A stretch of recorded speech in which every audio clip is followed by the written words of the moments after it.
Welcome dear rockers, I am not a robot के part 3 में आपका स्वागत है। तो इस सीरीज के पार्ट 3 की शुरुआत में मिंक्यू अपने घर पहुंचता है, जहां एक छोटा सा रोबोट बीटल उसका स्वागत करता है। जब वो घर के अंदर जाता है तो देखता है कि जिया और सेंट मारिया की टीम उसके लिए रसोई में खाना बना रहे होते हैं।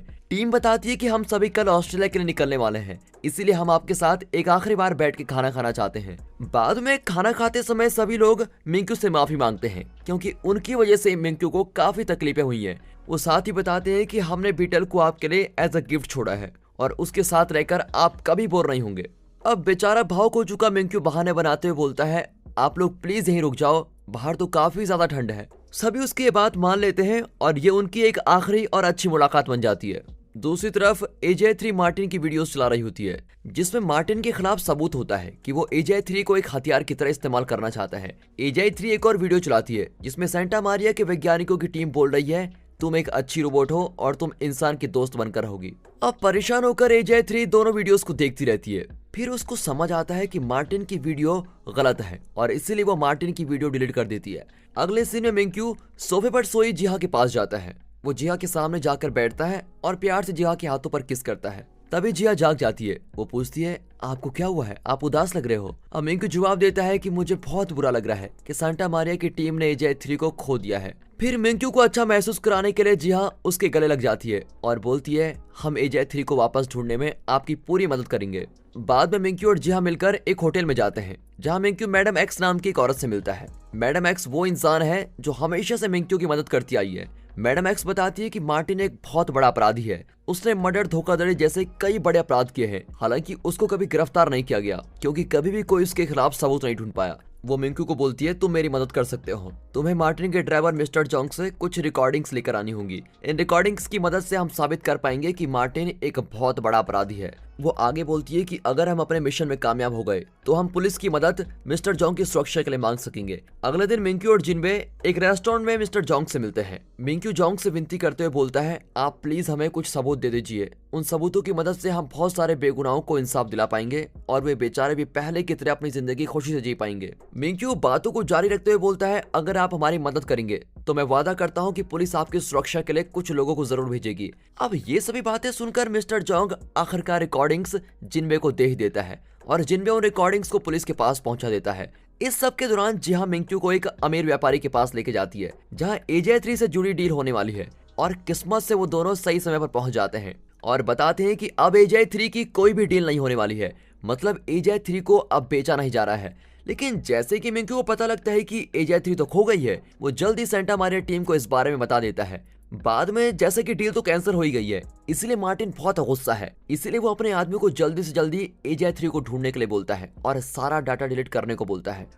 मार्टिन अपने एक आदमी को बोलता है कि अगर तुम AJ3 को ढूंढने में मेरी मदद नहीं करोगे तो तुम्हारे पापा को बुरे नतीजों से गुजरना पड़ेगा। अपने आदमी को काम बांटकर मार्टिन देश छोड़कर भागने का तय करता है, ताकि उसको पुलिस वाले का सामना न करना पड़े। इसके दौरान AJ3 वापस घर नहीं पहुंच पा रही है, इसीलिए वो कुछ समय के लिए एक भिखारी के पास जाकर बैठ जाती है।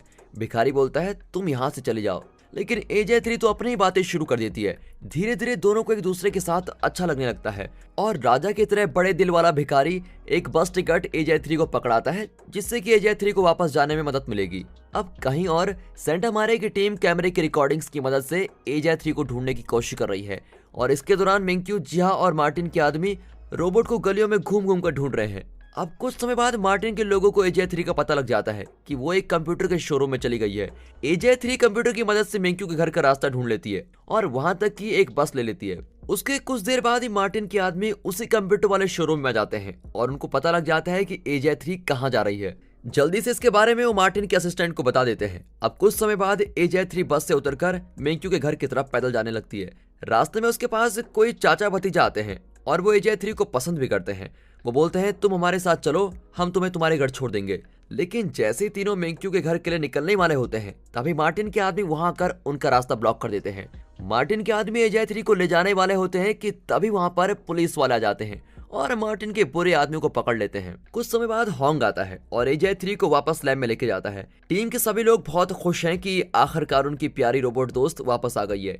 अगले सीन में मिंक्यू और जिया वापस घर गए हैं और दोनों शांति से बैठे हुए हैं और चिंता मुक्त दिख रहे हैं। कुछ समय तक बातचीत करने के बाद जिया वापस अपने घर जाने को बोलती है, लेकिन मिंक्यू भूखा होने का बहाना करके उसको वहीं रोक देता है।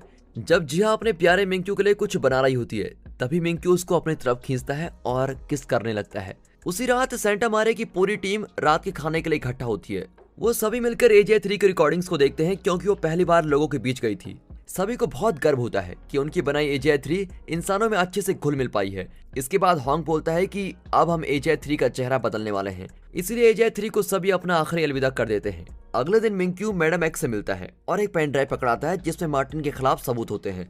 ये सबूत AJ3 की रिकॉर्ड करी वीडियो से मिला है। उसी रात वो तय करता है कि वो एक ऐसा बड़ा कदम उठाने वाला है जिसके बाद से कोई उसकी बीमारी का फायदा नहीं उठा पाएगा। अब अगला दिन मिंक्यू के लिए बहुत बड़ा दिन होने वाला है। वो अपनी हिम्मत जुटाकर मीडिया की एक मीटिंग्स में जाता है जिसमें वो बताता है मुझे इंसानों से होने वाली एक एलर्जी है। अब ये बात सुनकर सभी हैरान हो जाते हैं। वो साथ ही ये भी बताता है कि वो धीरे धीरे इस एलर्जी से ठीक होता जा रहा है। वो बताता है कि मेरे साथ पिछले कुछ समय से एलर्जी की वजह से बहुत बुरी दुर्घटनाएं हो रही हैं, लेकिन मैं अपने रोबोट, अपने असिस्टेंट जिनबे और अपनी कंपनी के साथ काम करने वाले सभी लोगों का शुक्र अदा करना चाहता हूँ, क्योंकि उन्हीं की वजह से मैं अपनी बीमारी को ठीक कर पा रहा हूँ। वो आगे बोलता है कि मैं अपनी कंपनी को आगे बढ़ाने के लिए और साथ ही जरूरतमंद लोगों के लिए AI रोबोट्स में बहुत सारा पैसा लगाने वाला हूँ। और फिर वो सारी डिटेल्स बता देता है कि कौन इसका इंचार्ज होगा और कौन क्या होगा। हैरानी की बात तो ये होती है कि जैसे मिंक्यू अपने सभी सच बता देता है, तभी उसकी कंपनी के स्टॉक प्राइस आसमान छूने लगते हैं। सभी चीजों के ठीक से हो जाने की वजह से मिंक्यू काफी खुश और संतुष्ट दिख रहा होता है। अब वापसी में वो जिया को फोन करता है, तभी जिया उसके साथ शाम को रोमांटिक डेट पर जाने के लिए बोलती है। अब जैसे ही मिंक्यू निकलने वाला होता है, तभी उसका ध्यान जिनबे पर जाता है। जिनबे अभी भी कंपनी से इस्तीफा देना चाहता है, इसीलिए वो मिंक्यू के पास आया है और उसके इस्तीफे पर काम शुरू करने को बोलता है। अब कुछ समय बाद जिया मिंक्यू को बाहर का खाना खिलाने के लिए बाहर लेकर आई है। तभी मिंक्यू बताता है, जिया तुम्हारा भाई कंपनी को छोड़कर जाना चाहता है, क्या तुम मुझको कोई तरीका बता सकती हो जिसकी मदद से मैं जिनबे को अपना असिस्टेंट बना के रख सकूं? लेकिन जिया के पास भी इसका कोई जवाब नहीं होता। बाद में रात के समय मिंक्यू घर वापस आता है और जिनबे के इस्तीफे के बारे में सेंटा मारे की टीम से बात करता है। टीम का एक आदमी बोलता है शायद जिनबे अपनी बहन के बॉयफ्रेंड की कंपनी में काम नहीं करना चाहता होगा। हालांकि फिर भी टीम के पास से भी कोई अच्छा तरीका नहीं मिल पाता, इसलिए दुखी होकर मिंक्यू अपने कमरे में चला जाता है। दूसरी तरफ जिया अपने भाई और भाभी होंगचू इनके साथ बैठकर रात का खाना खा रही होती है। मौके का फायदा उठाते ही जिया अपने भाई से पूछती है, आप अपनी अच्छी नौकरी क्यों छोड़ना चाहते हो? और जैसे ही होंगचू को इस बारे में पता लगता है, वो गुस्सा करते हुए बोलती है, जिनबे चुपचाप अपना इस्तीफा वापस ले लो। जिनबे ऐसा बिल्कुल नहीं करना चाहता है, लेकिन किस पति के आगे पत्नी की चलती है, इसलिए बेचारा अपनी पत्नी की बात मान ही लेता है। अगले दिन जिनबे मिंक्यू को एक कॉफी की दुकान में बुलाता है ताकि वो अपना इस्तीफा वापस मांग सके। हालांकि मिंक्यू को महसूस होता है कि जिनबे ने अपना फैसला दूसरों के दबाव डालने की वजह से बदला है, इसलिए मिंक्यू बोलता है, मैं तुम्हारे इस्तीफे पर काम जारी रखूंगा, लेकिन अगर तुम्हारा खुद से मन बदलेगा तो मेरी कंपनी के दरवाजे हमेशा के लिए तुम्हारे लिए खुले हैं। ये बात सुनकर जिनबे बहुत भावुक हो जाता है और इस्तीफा न देने का तय करता है। दोस्तों, सीरीज तो बहुत प्यारी और रोमांटिक है। सीरीज में सबसे ज्यादा आपको क्या पसंद आया? क्या वो मिंक्यू का अपनी रोबोट से प्यार है, या फिर मिंक्यू और जिहा की केमिस्ट्री, या फिर कुछ और? जो भी चीज आपको सबसे ज्यादा पसंद आ रही हो, कमेंट करके बताइएगा। अब अगला सीन अगले कुछ सालों बाद दिखाया जाता है। होंग एक सम्मेलन के दौरान बताता है, हमें एक नया AI रोबोट बनाना है। दूसरी तरफ जिनबे मिंक्यू के अरबों डॉलर वाली कंपनी का मैनेजर बन गया है। काम करने के बाद जिनबे और उसका परिवार मिंक्यू के घर पर जाते हैं। अब यूचोल और रायल साथ रहते हैं और वो दोनों भी मिंक्यू के घर जाते हैं। दूसरी तरफ जिहा अपने बनाए सुंदर और प्यारे लैम्प्स को अंतर्राष्ट्रीय खरीदारों को दिखा रही है। खरीदारों को भी जिहा का सामान बहुत पसंद आ जाता है और वो उनको खरीदने को तैयार हो जाते हैं। अब जैसे मीटिंग खत्म होती है, जिहा भी मिंक्यू के घर पर जाने लगती है। उसी रात एक फौजी भी बस से उतरता है और मिंक्यू के घर की तरफ निकलता है। जैसे ही फौजी गेट से अंदर आता है, जिहा उसका बहुत प्यार से स्वागत करती है और पता लगता है कि वो फौजी कोई और नहीं, खुद हमारा हीरो मिंक्यू ही है।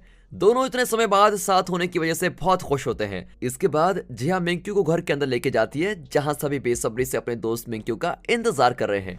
हालांकि जाते हुए जिहा का पैर फिसल जाता है, लेकिन मिंक्यू उसको पकड़ लेता है और अब दोनों एक प्यारी सी किस करते हैं। और दोस्तों, इसी के साथ ये पार्ट और ये सीरीज दोनों यहाँ पर खत्म होते हैं। दोस्तों, अगर आपको ये सीरीज पसंद आई हो और वीडियो अच्छी लगी हो और एक्सप्लेनेशन अच्छा लगा हो, वीडियो को लाइक कर दें, चैनल को सब्सक्राइब करना बिल्कुल मत भूलेगा। बाकी दोस्तों, शेयर भी कीजिए ताकि और लोग भी इसका आनंद उठा पाए। मिलते हैं अगली सीरीज में, तब तक के लिए गुड बाय, अपना ख्याल रखिए and finally thanks for watching.